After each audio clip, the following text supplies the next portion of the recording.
Hey guys, welcome to another Joven vlog.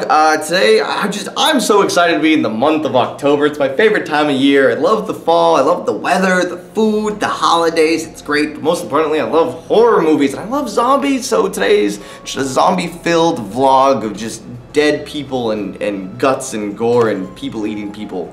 Because it's beautiful. Now you guys all know The Walking Dead, of course, because it's a phenomenal comic. I love the TV show. There's also actually an amazing web series that goes along with it too, and guess who had the chance to be a zombie in it? Normally everything is done in Atlanta, but for the web series they actually have Greg Nicotero, who's like the N in K&B. So K&B does all of the special effects. So they do all the zombies, so it was like a legit setup. It was all the same crew, all the same team members.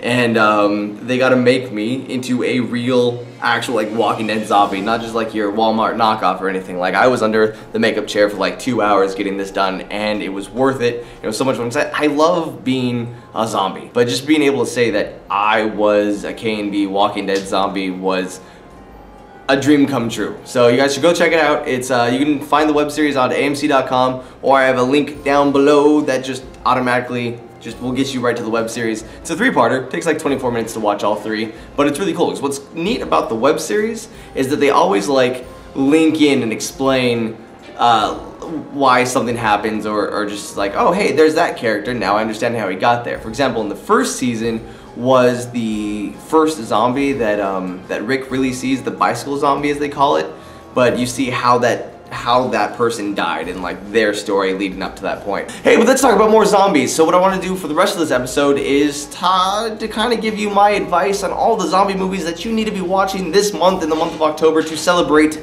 the dead and celebrate the zombies, because let's face it, vampires are all flat, sparkly now, and movie monsters almost don't really exist, but zombies stay true. So let's get into the best zombie movies you should be watching. See, now if we're going to be talking about zombies, of course we have to bring in Ivan Van Norman. You guys have seen him here before. Now of course you're on King of the Nerds, but you created my favorite tabletop game called Outbreak Undead. But the thing with Outbreak Undead is you actually can play as yourself in the zombie apocalypse. And so you get to see if your zombie plan actually works. Yeah, and so we did a ton of research about all the different zombie stuff, and we had like people in fire, medical, police, EMTs. Like, what is actually possible in the situation? Yeah, so we've seen a lot of zombie stuff over the years. And every time I've played it, it's been so much fun. I highly recommend it. But essentially, you know zombies, so I like to think that I have a little bit of knowledge. You are the pro here, and I'm the fan here. We're gonna be talking about like the zombie movies that people need to be watching. Sure. First of all, we just need to throw this out there because it's, I think, everybody's favorite right now. But Shaun of the Dead, just easily amazing zombie movie. Well, the best part about that one is all they really did was take a pretty serious kind of genre and just put a little bit of lighthearted humor into it. And it was like the perfect blend. Yeah. I remember the poster, its tagline was a romantic comedy with zombies. Sounds about right. And essentially that's what it is. Better than Warm Bodies. Funny story about Shaun of the Dead. I went to go see that movie in the theaters with my dad and didn't know anything about it beforehand. I hardly knew who Simon Pegg was, again, at the time. And I'm like, alright, I'll watch the movie as I'm sitting there. I'm like, alright, let's see if this is any good. And then by the end of the movie, I'm like, this was amazing! Edgar Wright, great director. I really am doing his work right now. Same thing with Hot Fuzz. But sticking to zombie movies, that is just a must, and it's fantastic. So if you haven't seen it, enjoy it. Have a lighthearted romantic comedy zombie movie. It's one you can take the girlfriend to, and just like, hey, we're gonna watch a little scary movie. What do you want to scare the pants out of somebody? Ooh, the scariest zombie movie? I might say is actually, no, I don't like this one. Okay. I've tried watching it so many times, I can't get myself to like it, but 28 Days Later. Oh, why can't you get into it? It's not a zombie movie. I disagree. Why do you disagree? I disagree. That's why I have you here. The whole, everyone has this debate, like zombies versus infected, right? So the idea is it a horde? Yes. Do they have empathy towards you? No. Do they actually want to see your demise, and whether it happens over the course of years or 28 days, if it's a horde, you can't empathize with them, and if they literally that's what makes it. Well, technically, that's what makes okay, it a zombie. I can get behind that. That's what makes it a zombie movie, even if they are not technically undead. All right, though.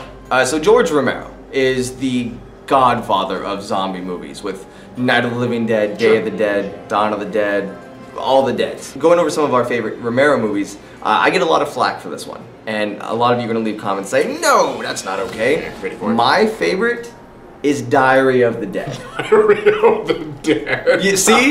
There you go. There you go. That's the reaction I I get. prefer Land of the Dead over Really? Diary of the Dead. Really? At least it had frickin' oh, what's his face? Dennis Hopper. Dennis Hopper. Yes, he made Land of the Dead good. Him and Luigi made that movie good. But tell me why you like Diary of the Dead. There was first of all, I don't like first-person shot movies. Cloverfield, no. Which one was the which one? Blair Witch Project. Blair Witch Project.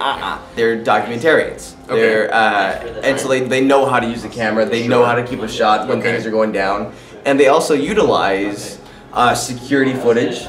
They utilize other stuff so they can cut to. So you liked it as a medium because they took it a little more realistically than some of the others. And to me, it made sense. Because you put yourself in this situation, which honestly, you can't fathom that situation. You can sit here and say, I would totally survive in a zombie apocalypse. I'm totally ready for it. You cannot prepare yourself for all of that death and all of the shit that's going down. And sometimes you'll break and do something completely stupid. Like this guy's putting himself and his friends in danger because he wants to videotape everything. Like there's the moment with the Amish guy or the deaf guy. Yeah. Like there's a few funny moments in there. Just overall, I love it. But when I say it's my favorite, like it's very hard. It is very hard to compare it to movies like the remake of Night of the Living Dead. Definitely stands up still. Or even more than the remake of Dawn of the Dead, which, as far as a quality film goes, Dawn of the Dead was by great. That was Zack Snyder. Who did the remake. Which amazing that it took the characters and the situations and definitely made it much more modern, and you had like it was like, and talk about sincerity. Oh, easy. And like cabin fever and all of these things that happen when people are around It was people and nobody else is around. Like that mall was basically one giant lifeboat out in the middle of the ocean, if you think about it. Canterbury Tales. It was the Canterbury Tales of zombie films. There you go. You had everything mixed together, and people who hate each other or their personality types normally are stuck together, and it was absolutely phenomenal. But the original Day of the Dead by George Romero is fantastic. And that's like a cult classic. I can still watch that with a smile on my face and still be grossed out. One, because it has some of the best gore effects of the time. If you tried to release that movie today, it would be rated NC-17 minimum, most likely X. The main antagonist when he gets ripped in half. Oh man, the best. It's the best. So good. So definitely, just to kind of recap here, one of my favorites is Diary of the Dead. You probably will hate it. I love it. Go check it out anyway. Why not? The original George Romero, Day of the Dead, Night of the Living Dead remake. The original is what it is from when it first came out. Definitely the remake of Dawn of the Dead. Absolutely. By Zack Snyder, 100%. And 28 Days Later just to have that. And if you're feeling lighthearted, go play with Shaun of the Dead. Go hang out there a little bit. And just stay away if you watch the modern pop hit of World War Z. It has nothing to do with the book. Go read the book. Ooh, just go read the book. Don't even read the book. Don't read the book. Get the audiobook. The audiobook is phenomenal of World War Z. It has Mark Hamill voicing a character. Everything about the World War Z series should have been done in the way that like Band of Brothers was. It should have been a web series. It should have been like episodic. And so good. That would have killed Read World War Z or listen to the audiobook. Killed it. Hey guys, let us know what your favorite zombie movies are in the comments below. Again, where can we find you on Twitter? I'm Hydra Lord, Hydra_Lord. And you've got a really big project coming up that we're going to share with you in a little while. Not yet, almost. A little bit. But go follow them so that you don't miss out on anything. And if you're interested in Outbreak Undead, go to dtrpg.com. That's DTRPG in the link. We're actually doing a sale this whole month of October. Such a fun game. Check it out. Guys, go watch some zombie movies. Thank you so much. Live out loud. We'll talk to you later. Oh, the thriller music video.